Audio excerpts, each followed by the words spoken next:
So tonight was the final episode of SmackDown before SummerSlam. Tonight was the go-home episode of SmackDown before SummerSlam.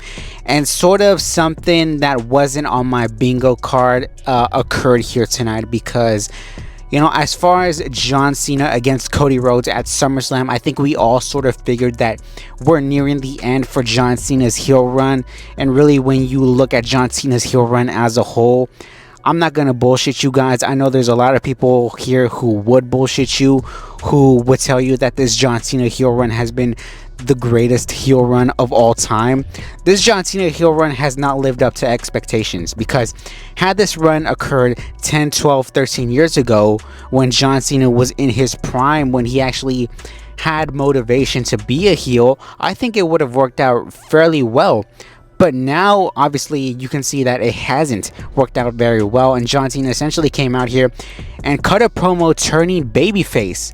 He cut a promo here essentially dismissing The Rock and Travis Scott, dismissing this entire run as a whole, dismissing the shock value of him turning at the Elimination Chamber, and saying that Cody Rhodes woke him up, gave him an awakening a few weeks ago when he forced him to sign the contract for SummerSlam, and how he's not trying to ruin wrestling, but he's trying to ensure his legacy by the way that we remember him once he's gone in January. You know, various factors here where he mentioned a lot of things, and like I said, of course, among them was the diss among, you know, The Rock and Travis Scott, which I think not only is probably Cena, you know, dissing The Rock and Travis Scott there in his promo, but I think it's also the company's way of, you know, essentially saying fuck you to both of those guys, because both of those guys, they just left, right? And that was mentioned here in this promo. And obviously, you know, it doesn't take a rocket scientist to figure out, you know, that without The Rock mainly, this heel turn doesn't work. And ever since the Elimination Chamber, we've kind of been, you know, weighed down as far as The Rock and John Cena, you know, what does that mean and all these things. But, you know, there was a lot of discussion as far as this babyface promo here, whether or not it was a ruse, whether or not, you know, there was something that was going to come at the end of the show. But surprisingly enough, nothing came at the end of the show. Again, there's still the possibility of Sunday night there being I guess, a ruse between Cena and The Rock or somebody. Or now it's speculated that we may see a double turn between Cody and Cena. I'm not really sure at this point what we see at SummerSlam. I do foresee, though, 100% John Cena, he's going to remain a babyface now until the end of the year. As far as Cody goes, does he turn heel? I don't know. I'm not sure. There's far a greater chance now that Cody turns heel at SummerSlam rather than before. But again, I'm still stuck as far as who takes his spot. You know what I mean? John Cena also said that there isn't going to be a Travis Scott present at SummerSlam. He said the only platinum rapper at SummerSlam is going to be him.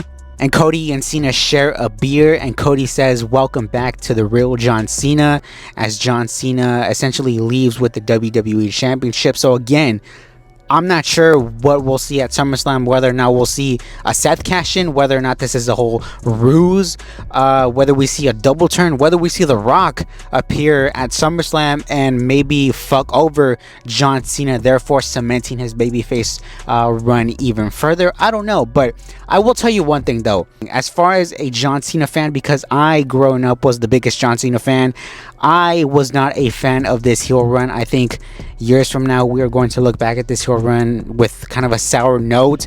And I am glad that we're getting this babyface run back, because essentially this is what we should have gotten since the beginning, since January. Because John Cena, this is his retirement year. Why in the fuck would you have him as a heel retirement year wise? It doesn't make sense. And I'm glad that we're finally starting to come back to normalcy. But as far as everything else goes, we got some things here and there, like Los Garza. They had a open challenge in which we had Psycho Clown and Mr. Iguana, the most over man.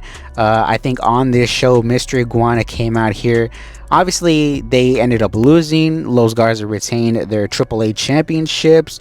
We had Damian Priest against Aleister Black. That was okay, and as it started to pick up, we had a DQ finish in which Aleister Black essentially took out Damian Priest. Nothing else there. We had Tala Tonga against Big Jim, and I don't know really what it is, but as far as these bloodline sort of matches and these bloodline main events at this point.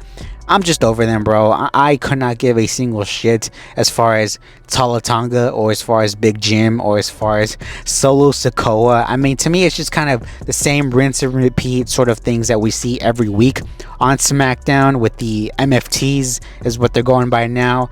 I'm just kind of over it at this point.